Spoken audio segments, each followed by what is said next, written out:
কোরআনে পাকে বিদ্যমান আমাদের আদি পিতা হযরত সৈয়দনা আদম সফিউল্লাহ আলাইহিস সালামকে আল্লাহ তাআলা যখন সৃষ্টি করার ইচ্ছা ব্যক্ত করেছিলেন ফেরেশতাদের সামনে, তারা বেটু দিয়েছিল, ঠিক কিনা?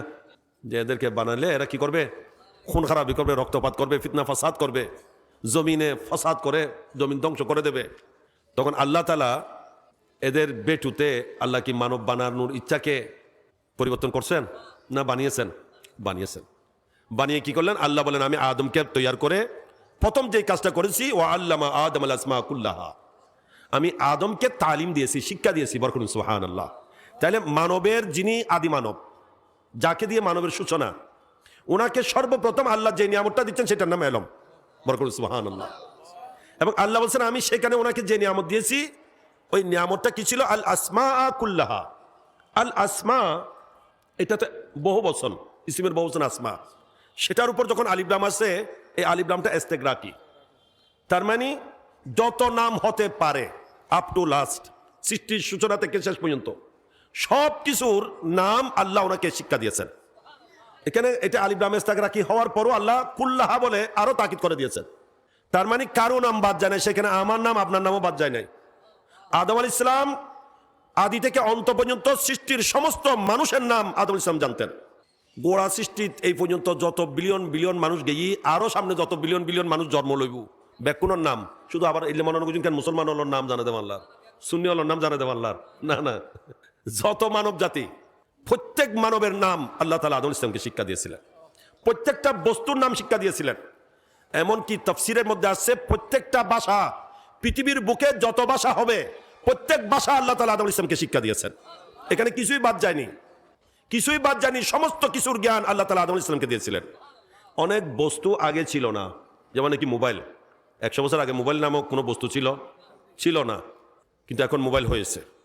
এই মোবাইলকে আমরা মোবাইল বলছি, এটাকে বাংলা কি বলবে অনেকে জানবে না। বোধ ক্ষেত্রে যদি ফসল লওয়া যায়, ওয়া মোবাইলের বাংলা কি? মোবাইলেরই এলে হবে, ঠিক না? মোবাইলের বাংলা আছে না নাই? কি? মুঠোফোন, ঠিক না? এই মোবাইল আদম আলাইহিস সালামকে আল্লাহ তাআলা তাফসীরের মধ্যে এরকমও বর্ণনা আছে যে 30,000 ভাষা শিক্ষা দিয়েছিলেন। এমন কিছু ভাষা আছে জগতে যেগুলো আগে ছিল এখন নাই, এমন কিছু ভাষা আছে যেগুলো অতীতে ছিল না এখন আছে, আবার এমন কিছু ভাষা এখনো সৃষ্টি হয় নাই, ভাষার উৎপত্তি হয় না, এগুলো আগামীতে হবে। কিন্তু আল্লাহ তাআলা আগাগোড়া সমস্ত ভাষা, সমস্ত জ্ঞান আদম আলাইহিস সালামকে শিক্ষা দিয়েছিলেন। এই মুঠোফোন বা মোবাইল, এটাকে বাংলায় কি বলবে, ইংরেজি ভাষায় কি বলবে, সিন্ধি ভাষায় কি বলবে, উর্দু ভাষায় কি বলবে, হিন্দি ভাষায় কি বলবে, এটাকে চাইনিজ ভাষায় কি বলবে, ইংরেজি ভাষায় কি বলবে, জাপানিজ ভাষায় কি বলবে, ব্রিটিশ ভাষায় কি বলবে, এগুলা সব আল্লাহ তাআলা শিক্ষা দিয়েছিলেন। কোন ভাষা কি বলবে এই সমস্ত, শুধু মোবাইল এখন আছে, হয়তো আমরা দুনিয়া থেকে যাওয়ার আগে বা আমাদের পরও আরো অনেক কিছু আবিষ্কার হবে কিনা, যেগুলো এখনো আমরা জানি, কিন্তু আল্লাহ তাআলা এগুলার জ্ঞানও আদম আলাইহিস সালামকে দান করেছিলেন। এটা হচ্ছে আদম আলাইহিস সালামের এলমের অবস্থা। এখানে কিছুই বাদ ছিল না। এমনকি তাফসীরের মধ্যে আছে চা চামচ আছে না, চা চামচ, এই চা চামচকে কোন ভাষায় কি বলবে সেগুলো আল্লাহ তাআলা আদম আলাইহিস সালামকে শিক্ষা দিয়েছিলেন। আল আসমা কুল্লাহা, এখানে কিছুই বাদ যায়নি। ইস্তেগরাকি বলে যেটা তার মাতাহাত সমস্ত আফরাদকে শামিল করে, যার থেকে কোনো অনুপরমাণুও বাদ থাকে না। এখন কেউ কেউ মনে করবে যে তাহলে আদম আলাইহিস সালামের এলম সবচেয়ে বেশি, ঠিক না?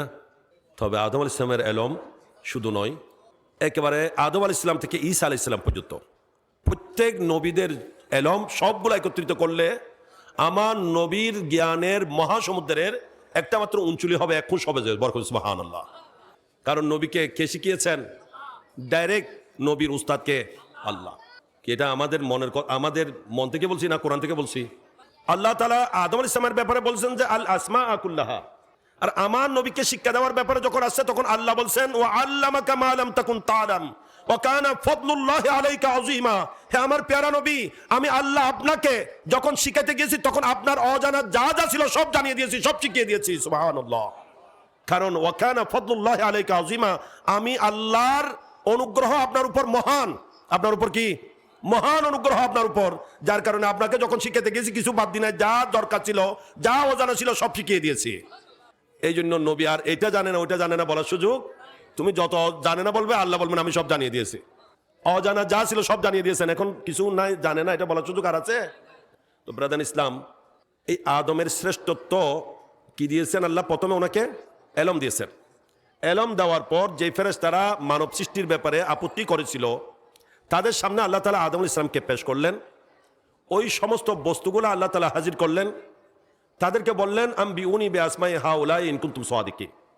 ও ফেরেশতারা, তোমরা তো বলেছিলে যে তোমরা উত্তম ইশারায় বলেছো এই কথা, এখন একটা কাজ করো দেখি এই বস্তুগুলোর নামগুলা বলো। তখন তারা বলল কালু সুবহানাকা লা ইলমা লানা ইল্লা মা আল্লামতানা ইন্নাকা আনতাল আলিমুল হাকিম। আল্লাহ, আমাদের তো এত জ্ঞান নাই, এগুলার নাম আমরা জানি না। তখন আল্লাহ আদম আলাইহিস সালামকে বললেন তুমি বলে দাও। আদম আলাইহিস সালাম কি করে দিলেন? বলে দিলেন। আদম আলাইহিস সালাম যখন বলে দিলেন, এবার আল্লাহ বললেন প্রমাণ হলো আদম শ্রেষ্ঠ। প্রমাণ হলো কি? আদম শ্রেষ্ঠ। তখন আল্লাহ তাআলা বলছেন, হে সকল ফেরেশতা, তোমরা এবার আদমকে সিজদা করো। ওয়াইজ ক্বালা রাব্বুকা লিল মালাইকাতি ইসজুদু লিআদম। এই যে আদম আলাইহিস সালাম ফেরেশতা কর্তৃক সিজদা প্রাপ্ত হলেন, ওনাকে সিজদা করে সম্মান দেওয়া হয়েছিল কিসের কারণে? এলমের কারণে। কিসের কারণে? এলমের কারণে। তাই সে এলমকে আমাদের গুরুত্ব দেওয়ার দরকার আছে না নাই? তবে দুঃখজনক, আমরা মুসলমান বর্তমানে জ্ঞান বিজ্ঞান এলম থেকে অনেক দূরে, অনেক পিছিয়ে। তাই আমরা আমাদের অতীত ঐতিহ্য যেন ফিরে পেতে পারি, সেই প্রচেষ্টা চালানো আমাদের দরকার। এই জন্য দিনী প্রতিষ্ঠান দরকার আছে না নাই? আসল এলম কিন্তু দিনী প্রতিষ্ঠানে। আসল এলম কোথায়? দিনী প্রতিষ্ঠানে।